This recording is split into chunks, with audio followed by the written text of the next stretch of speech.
शुक्र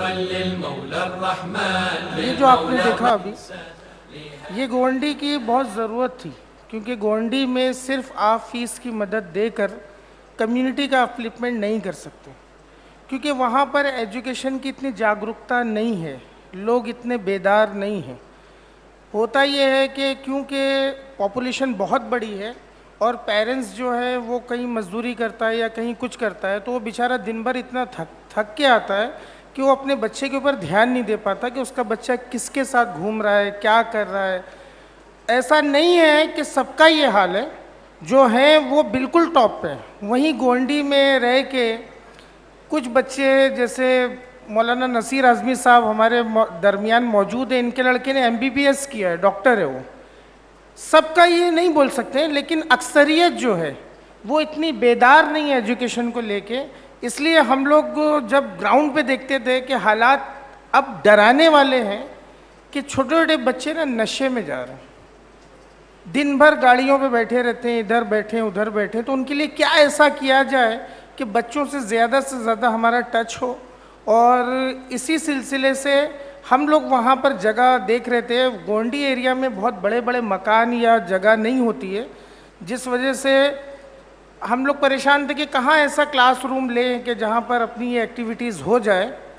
तो उसमें ये बात अंजुमन हैदरी हल्लौर के जो ये प्रेसिडेंट हैं जनाब समीर रिजवी साहब, इनको जब पता चला तो इन्हीं ने बोला कि मैं ट्राई करता हूँ कि हमारी टेरेस खाली पड़ी है। और ये एक बड़ा इनिशिएटिव था, क्योंकि मस्जिद या इमाम बाड़े ज़्यादातर अज़ादारी महफ़िल और नमाज के लिए यूज़ होते हैं। मॉडर्न एजुकेशन के लिए जो इन्हीं ने इनिशिएटिव लिया, ये वाक़ई काबिल तारीफ़ है कि ये इल्म की अहमियत को समझ के इन्हीं ने हमको वो जगह दी। और इंशाअल्लाह बहुत जल्दी वो जगह तैयार होगी और आप लोग देख पाएंगे कि किस तरीके से इन्हीं ने उसको तैयार करने में हमारी मदद की है। इनफैक्ट जो आज़ादारी 2.25 महीना होती है हमारे यहाँ, तो हम लोग सोच रहे थे कि बच्चे डिस्टर्ब होंगे, तो इन्हीं ने पीछे से अलग से हमको उसके लिए एक रास्ता निकाल के दिया है कि बच्चों की एजुकेशन को लेके कोई भी किसी से इन लोगों ने कंप्रोमाइज़ नहीं किया, पूरा साथ दिया है। तो मैं चाहूँगा कि ये फ़ैसला इतना आसान नहीं था समीर भाई के लिए भी, तो समीर भाई ने इसको किस तरीके से इनिशिएटिव लिया और कैसे लोगों से बात किया, मैं चाहूँगा कि वो भी इसको शेयर करें। समीर भाई प्लीज़। बिस्मिल्लाहिर्रहमानिर्रहीम, अस्सलाम वालेकुम।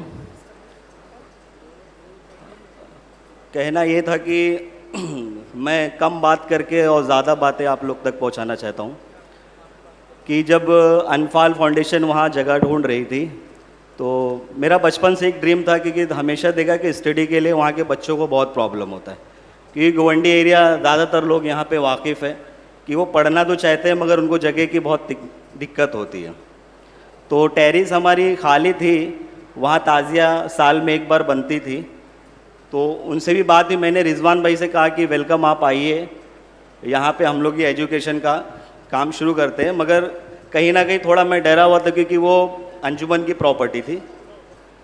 उसके बाद हमने जो हमारे बुज़ुर्ग हैं, हमारे सरपरस्त हैं और हमारे जो अंजुमन के लोग हैं, उन सबसे बात की कि एक ऐसा हमारे पास ऑफ़र आया है अनफाल की तरफ से, तो इस पर आप लोग की क्या राय है। तो चूँकि मैं प्रेसिडेंट हूँ इसलिए आपके सामने आके ये बात मैं खुद कर रहा हूँ, मगर इसमें सारी अंजुमन ने हमारा लब्बैक कहा, चूँकि ये एजुकेशन का मामला था। फिर बात यह आई कि 2.25 महीना जो आज़ादारी होगी वो किस तरीके से होगी, क्योंकि आप 2.25 महीना छुट्टी नहीं दे सकते बच्चों को, क्योंकि जब इमाम बाड़े का स्ट्रक्चर खड़ा हुआ था तो जो टेरिस पे जाने वाला रास्ता था वो कॉमन ही था। तो फिर बोले फिर दिक्कत आएगी, या तो आज़ादारी को रोका जाए या तो फिर एजुकेशन। तो वो 1-2 दिन की तो आज़ादारी है नहीं, 2.25 महीने की थी।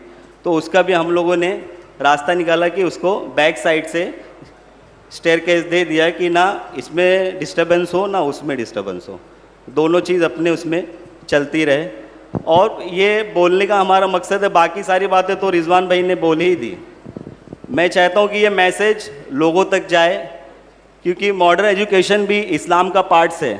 लोग कहते हैं कि मस्जिद और इमामबाड़े में एजुकेशन नहीं रख सकते। मैंने अभी कुछ वीडियोस देखे जो हरम में भी लोग बच्चे बैठ के पढ़ाई कर रहे हैं, स्टडी कर रहे हैं, और क्लासेस के साथ एक स्टडी रूम भी अलग तैयार हो रहा है। 3 क्लास है और एक स्टडी रूम है कि जो बच्चों का एग्ज़ाम हो बोर्ड का, जिनको तकलीफ़ है पढ़ने में, वो आके 24/7 उसके लिए वो ओपन होगा, वो कभी भी आके पढ़ सकता है। तो मैं इस मैसेज के थ्रू सभी अपने और गवंडी के जो इदारे हैं या पूरे बॉम्बे में हैं, अगर कहीं ना कहीं एजुकेशन के लिए कुछ जगह बनती है तो वो फ़ौरन प्रोवाइड करें, बच्चों के लिए दरवाज़ा खोल दें। और मैंने अक्सर जुमा नमाज में भी मौलाना के खुतबे में सुना कि जब बोर्ड का एग्ज़ाम हो, ये एग्ज़ाम हो, तो मस्जिद और इमामबाड़े के आप दरवाज़े खोल दें। तो मॉडर्न एजुकेशन भी कोई बुरी चीज़ नहीं है। अगर बच्चा लाइफ में आगे बढ़ेगा तो उसमें हम सबके लिए अच्छा है। और बस मैं ये कहना चाहता हूँ कि आज हमने जो ये चीज़ को स्टार्ट किया है, ये हमारी जीत नहीं है। इंशाल्लाह जो हमने ये इनिशिएटिव उठाया है, नेक्स्ट ईयर इसका रिज़ल्ट अच्छे से अच्छा आए। फिर आप यहाँ पे आके बोलने में भी रिजवान भाई होंगे कि हमको सक्सेस मिले। जो बच्चों ने आज एडमिशन ली है वो नेक्स्ट ईयर हम आके बताएं कि 70% 80% उनका रिज़ल्ट आया है, तो ये और हम लोगों के लिए गर्व की बात होगी। बस और मैं सबसे ये करूँगा कि जो हम लोगों ने कदम उठाए अनफाल और अंजुमन हैदरिया ने मिल के, अल्लाह इसके हमारा साथ दे और इसमें हम सक्सेस रहें। वालेकुम अस्सलाम।